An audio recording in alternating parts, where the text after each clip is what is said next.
I believe Trump knows he's in trouble.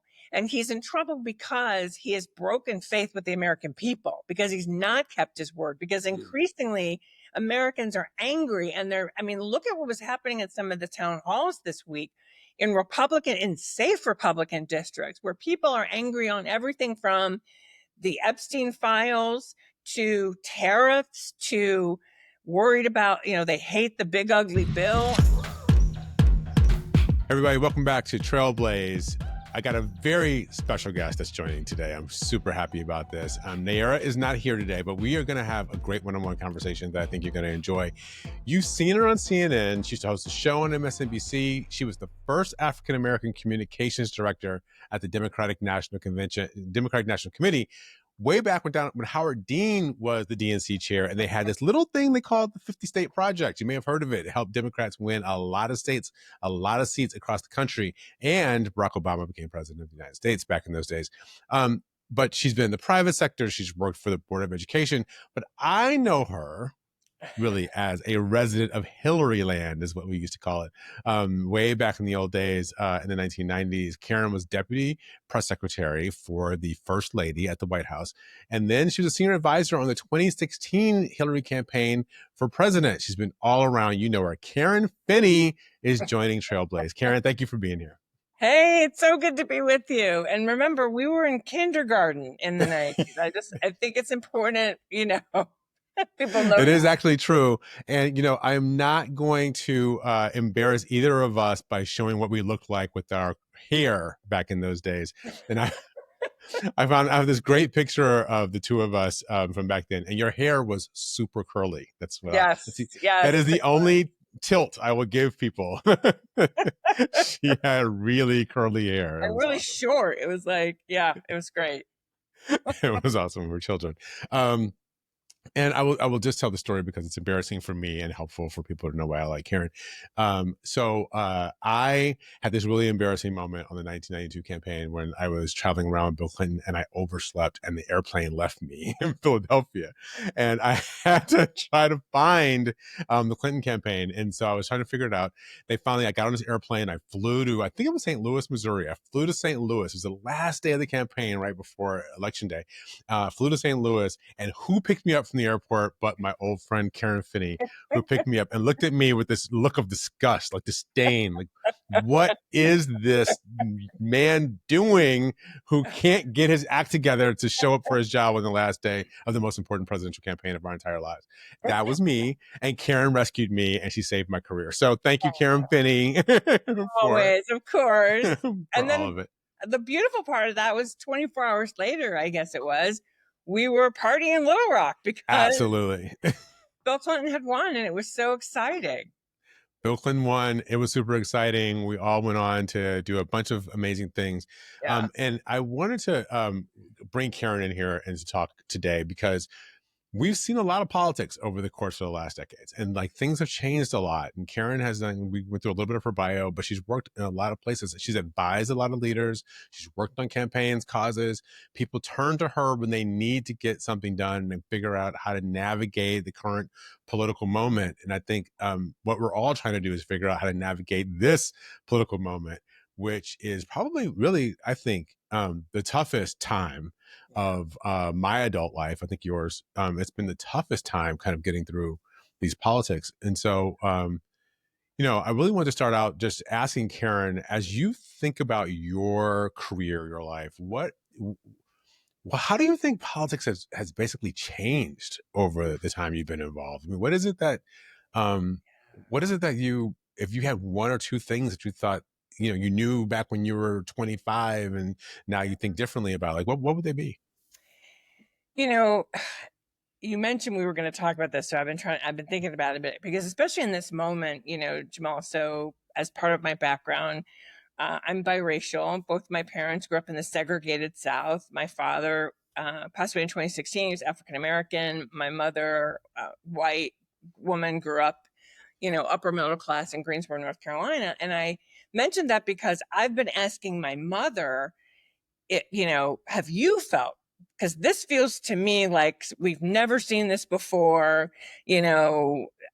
times have been hard before.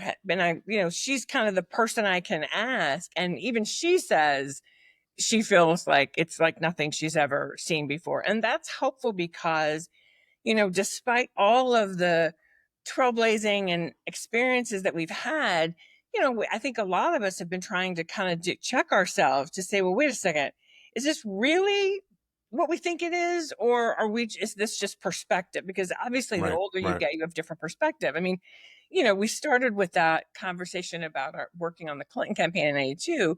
Part of being 25 years old, you don't know what you don't know, and in some ways that's amazing because it means you go full throttle with your whole heart, and not always aware of I think part of what I've learned in my career is what's possible, what's not possible, Mm. but the importance also of never accepting that something's not possible. If we can build a coalition to make it happen, if we can figure out a way to make it happen. I mean, obviously there are of course things that are not possible, but point being, I've learned more about also sort of the art of politics and the way you have to again build coalitions and convince people why it's, not just why you think it's a good idea, but talk to people in um around their interests and understand that their interests are different than your interests. And certainly, as someone who grew up biracial, I had a sense of that, but really watching that, I mean, think about the conversation about healthcare. We were Oh, having that right. Yeah. conversation in 1992. Hmm. And I literally remember a friend of mine asking me, "Hey, so how long do you think it's going to take for them to do healthcare reform? Because I need to get my knee operation, and I'm trying to wait for that to get done." Wow. Yes, right? Wow. I hope I that they know. got it done in Yeah, right. 20 years before it really happened. Exactly, exactly. And so, and yet, I think so. One of the things that I feel like I've seen is our basic needs and concerns of of people in this country has not changed. People want to.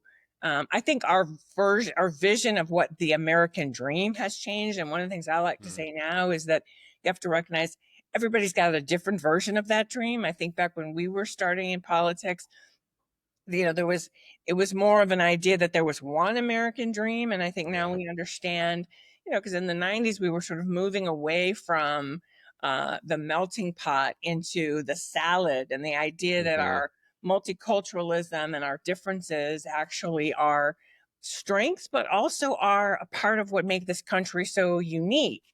It's also part of what makes politics in a, doing politics in a party where you have lots of different interests a lot harder. And It's true. and that's something that I think it's funny. I've sort of been saying, one of the things I think that the conservatives are learning now that they have, they won kind of different sectors in 2024. It's like, no, you've got to deliver different things to Right. people because they have different expectations. So I think, obviously the biggest change, two big changes in politics, I would say. Number one, it's not just that the polarization, but I think there's also been a calcification and a change in that. Politics was always nasty and dirty, and I think it's important to remember that. I mean, I go back and read about things from the 1800s, right, where back then some of these, how dare you, sir, right, sort of Yes. seemed so tame, They would fight with canes. right? Right. but that it's it's really changed in terms of we're so much. It feels like even more so than in the 90s, and certainly even when I started in my, like when I was at the DNC, and even in the early aughts, it felt like there were there were obviously the far left and the far left, but part of what there was still kind of enough of an ability to have a conversation. I mean, there were people Yeah. who were on the other side of the aisle.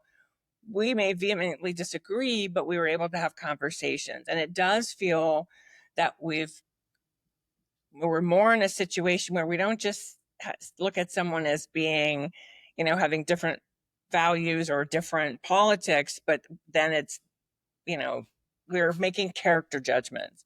And a Yeah. lot of, Yeah. and I think that's what's a challenge about that is, and where the place where I hope we get back to at some point is, the whole, I mean, I got into politics and government because Yeah. Why did you start this? I mean, it's been a I journey wanted for to you. help my country. I believed in it as service. I think that I believe there are a lot of people who still, that is why they do it. And that's got to become, I want that to be front and center. I worked in an inner city facility for teenage girls who were pregnant. They were incarcerated. My first job out of college. Oh, this is good. I never knew this. I never knew Yeah. this. Yeah. Oh my gosh, these girls were rough. So this was Yeah. like Where were you? What city were you in? this was outside of downtown LA. It was like between downtown LA and Pasadena. Mhm. And this facility was public private, and these girls they were all pregnant or had um babies. So Yeah. I just So like teenage moms or young moms. teenage mothers or teenage girls with hormone, like all kind of hormones, Yes, of right? course. Yes. And they're incarcerated. And this facility was unique because it was the one place where girls could be with their baby, basically. Oh, yeah. And part of the facility, there was the deal was they had to live there. They had parenting classes. They had school. I worked in the school as a teaching assistant. They had to do group therapy, individual therapy, in some instances, family therapy. So Like a wraparound, a bunch yeah. of services. Yeah. But the challenge, what I saw with these young girls, and this was in the early 90s where, when I remember the explosion of gang culture and Mhm. really understand, coming to really understand, and the girls themselves, um, were many of them could be as lethal as the men, but the Yeah. police hadn't figured that out yet. Yeah. Right. So, but so many of these girls, it was, what was so heartbreaking to me. I mean, they didn't know what to think. I was 22 years old. I had my own car. I clearly like lived somewhere else. These were kids who didn't expect to live past 16, 17, Mhm. 18. These were girls who believed that their greatest value was the ability to have a baby because that creates a new gang member. Mm. And when you hear a 13-year-old say that to you, I mean, it was humbling. Yeah. It Wow. was so humbling. And unfortunately, what I saw in the system at the time was a system that was making it harder for them, even if they did all the right things. When they got out, it was that much harder for them to go on with their lives because a lot of these young girls had come out of really horrible family situations. But if you put them back in that situation with all the same stressors and an infant, Yep. how are you setting them up for success? And these kids had all been classified as special education, Yeah. That happens. Yeah. right? Right. And so, So, sorry, so so that yeah. from there, my interest was in education, and Mm. I liked, Bill Clinton had been dealing in Arkansas with gang culture, and I appreciated the way that he talked about these kids not as evil people, but as, what's our job to help them? And that was for me. My father was a civil rights attorney. My mom was in labor, so that was how I felt like what's our role in trying to help these young women. So again, I saw, working in the White House, working in government as public service, as how do we help enact policies that are going to help people. And as you know, in those early, in the 90s, one of the things, there weren't a lot of people that looked like us at those higher levels, helping to be sometimes just in those rooms to share our experiences that were a little Yeah, different. it's interesting you talk about this because for me I remember thinking, I was a disillusioned young black man in the early 90s, right? I was listening to Public Enemy and Yeah. like Fight the Power and all that. And I really didn't think that American politics had much to offer. kind of people who look like me. And so I remember when I saw Bill Clinton came to my college campus. I was at Morehouse, and he came during the Georgia primary, and somebody handed me a flyer and said, this candidate's going to be in King Chapel. And I was like, well, let me just go see what he has to say. Right. And so I went and listened to him, and I was like, wow, this white guy is actually saying things that make a lot of sense to me. Yeah. And he was talking about the economy, and he was talking about, getting people jobs, and he was talking about racism. He would say, like, we have to stop, fighting each other unless we're going to actually make progress. We got to figure out how we do that together. And I thought, wow, here's somebody who's taking on these things, at least creatively, and, wanted to get involved with that. And I think that there was uh, what I decided at some moment, I don't remember exactly when, but I do remember being a part of protests. It was like Rodney King era. I Yes. remember when Stacey Abrams, because she was on campus and she was leading protests, back in those days.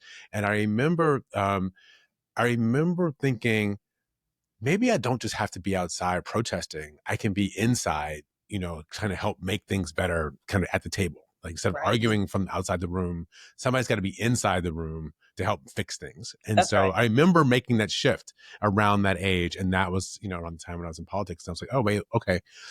Campaigns, like, oh, wait a minute. I have a chance to really go inside. Maybe I should do that. Maybe I can make a difference. Yes. Yeah. And I think the key too, as you know, is it's also a matter when you're inside, how do you stay connected to the Mm-hmm. things that brought you there, right? And obviously, working in the Clinton administration, it was a phenomenal. If I set aside, scandals, whatever you Right. want, what a phenomenal experience as a young woman, particularly working for Hillary, because in those days, so my parents divorced when I was young. So I lived with my mom most of my life. She was a working mother my whole Yeah. life. That was new for a lot of families. And, I remember that when Hillary, first of all, Hillary Land, to be around, have a whole staff of smart women. Our chief of staff, a woman named Maggie Williams, was a Black woman. Yeah. I feel so, I can't tell you how grateful I feel for having had that experience because it happened at such a young age. It didn't occur to me that you couldn't have that. Right. And Right. actually, and certainly there were the dynamics of that there always are, the president's The boys. Go ahead and say it. The boys. but also the territorial stuff that Yeah. is in every administration, right? Between the West Wing and the East Wing and the Yeah. OEOB and all those.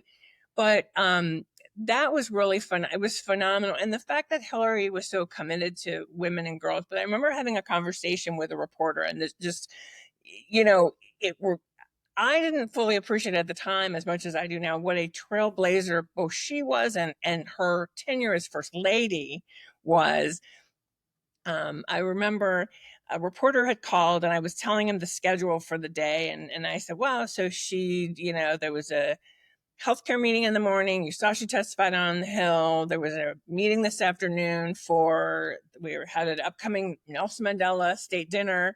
Mm-hmm. And then both she actually and the president, as a lot of leaders who have kids, that the Bushes did this as well, and we're trying to be sort of home, as it were, for dinner. Yeah. Right. Right. Right. So I was trying to Because Chelsea back then was 13. middle school. Right. Yeah. Yeah. Mm-hmm. So I explained this, and this reporter said, "You expect me to believe that Hillary Clinton sat in a meeting about, tablecloths?" And I said, "Excuse me?" I said, "Does your wife work?" "Yes." And I said, "And so what does she do all day?" So I imagine she gets up, she goes to work, she helps take care of your kids, she cooks the meals. And if you're having company over for dinner, she's going to think about what the meal should be and making sure the house looks good. And then is helping your kids with their homework. And this guy kind of like, oh, well, I said, so don't, I said, you don't even know what your wife, like, think about how women are living our lives right now. I said, millions of American women, whether they work inside the home or outside the home, are juggling all kinds of responsibilities. Because it was such a sexist response to think that just because this woman who is, brilliant attorney and can do policy couldn't also do, uh, you know, take care of her kids and make a meal. So that was a eye-opening part of the experience as well early in my career, sort of realizing the kinds of cultural expectations around women and our roles in society. So, Karen, we've heard a lot about your background, and I think it's amazing. And what the through line seems to me is this commitment to women and girls that seems to keep showing up. Also, education. In this moment, post Dobbs, Epstein files are on the docket. Yeah. We've seen what's happened to a couple of women, nominees for president. Just how are you thinking about the sort of future of women and girls in politics? Having seen what you've seen over the course of your career, where we are now. I really believe that women are essential to our political system because we just bring a different lived experience, different lens to things. I mean, that sounds obvious, but it's true. And, one of the things that's been interesting throughout my career that I've seen, 20 years ago, when we were first trying to get women elected governor, right? It was trying to or even women elected to Congress, right? We told women they were trying to show they could be like men. And yet one of the big things that's changed is you now have, one of the things that voters love about women is we're good listeners. And it's part of why so many women get elected to legislative bodies, because voters actually believe women are good at bringing people together, listening, and helping find consensus. And so, I've even seen men now start their campaigns with a listening tour to show that they're good listeners, right? And so I just really believe I think that's a positive development in our politics. And despite the heartbreak, I worked with Hillary in her 2000 Senate campaign, was broken, obviously, after 2016. But even, and in 2024, think about what Kamala was able to accomplish in 107 days. She actually got 10 million more votes than Hillary got. Wow. Right. So that tells me America is getting more used to and comfortable with the idea of a woman as our executive of the country. In the same way, I worked on Stacey Abrams' 2018 gubernatorial race. And I learned a lot there about what do people want out of executive leaders versus, the sort of legislative leadership. So in this moment, though, so that's a really important piece. It's interesting you say this, because for me, I'm going to say something, maybe it's a little bit controversial, but as you know, I worked for Vice President Harris. Yeah. One of the things we have not had yet is a woman candidate for president who was an executive, who came from an executive position, right? Whether she was a governor, a mayor, a CEO, a general. Like, we haven't had that at that level yet. So I wonder, there's a part of me that just wonders is if there's a way of communicating, there's like a vibe, right, to an executive. And maybe that's the thing that we've been missing so far, is one of those women executives. We have more governors and mayors and senators, CEOs. Maybe one of them will be the one that actually crashes through that barrier. I think that's a really important point, Jamal, actually, because one of the things for a long time, the pathway to being a governor was being an AG. Why? Because to be governor, people want to know, there's two areas, right? It's economic and security are the two areas where women tend to struggle with voters to prove themselves. But if you've been the attorney general, that is a law enforcement credential. I think that was a huge benefit to the vice president. The national security piece, obviously, when you're running for president, it's not just public safety security. It's, the global threats we're talking about now are really different. So I do think a woman governor may be the person who ends up being our first female president. But, in this moment, though, I actually, as much as I am on a daily basis feeling overwhelmed, part of what gives me hope is I do believe that a couple of things are actually happening. Number one, I think people have gotten the best civics lesson we could have ever expected, because they're realizing that people who work for the government are VA doctors. They are cancer researchers. They are people who live in their communities, or they are the people who at the local social security office. They're people who do work to help make government work for people, right? It's again, it Yes. goes back to something we were talking about. It's about service. So many of these folks are people who, my dad was a civil rights attorney who worked for the government. Similar to what you were saying. Why? Because he felt like after being on the outside of the system, let me try to go inside and be part of helping to make change. He could have gone to a firm and made a lot of money. A lot of these folks could, but they Yeah. believe in service. So I'm still encouraged with the fact that we still have people who feel that commitment. And I think the American people are learning more about what people do. And I think it's really important we continue to help to tell that story. And the Yeah. other thing I think is being provided in this moment is people are realizing what they don't want. Mm. Ironically, so many of the things, I can agree. I think we all can agree. We don't want violent criminals who are here illegally on our streets. Right. But but more people now believe and agree, including Republicans. There's increased support for comprehensive immigration reform because people are realizing, well, wait a second, the woman that's been, serving me my coffee at the coffee shop for the last 10 years, who's trying to get a green card, that's not that's not the person who should be in these horrible detention centers, right? And Right. by the way, it means those violent criminals are still on our streets. So I think people are I hope that part of what's happening is our values are being challenged, and this is one of the things I will add Just to. look at what's happening with the Constitution. You think about the president attacking Yeah, the First Amendment with freedom of speech with universities. He's going yes, after the Fifth Amendment with right to due process because people are being exported around the world. The Sixth Amendment, where you have the right to counsel. The 14th Amendment, right to birthright citizenship. Right, like all these sort of fundamental things we all assumed were answered questions about our yes. society are all being tested.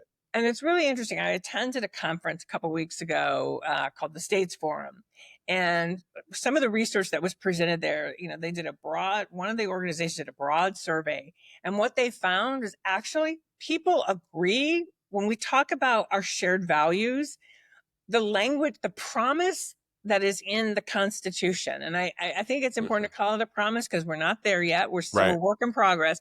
But people largely believe that's what America's supposed to be. Hmm. And so that tells me part of what's important in this moment, and I've always been a strong believer in values based messaging. Yes.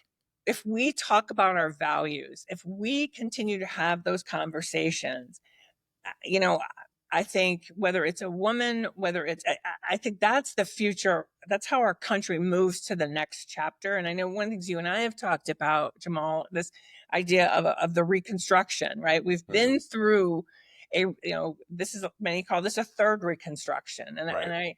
And part of that process is a bit of a moving back. But sometimes I think you have to have that pushback to then say, well, wait a second, that's not what we wanted, to then move forward. So I It's pray true. that, It's true. It happens in our personal lives. It happens in our political lives. I mean, sometimes you do have to take a step back. I want to pick your brain on one more thing before we let you go, yeah, because this is in the news, right? This is something that everybody is talking about right now. And we think about how it is we're going to reclaim, hold on to some things, reclaim our political power, and have something to build on the new things in a post-Trump world. And one yeah, of those things is Democrats winning the Congress back. But what's yeah, making Democrats nervous, and obviously the president knows this because he's being very forthright about his challenge to the state of Texas, which is go find me 5 seats, redistrict to find 5 seats. The state of Texas, they've redistricted the map. They've mhm, going after minority voters.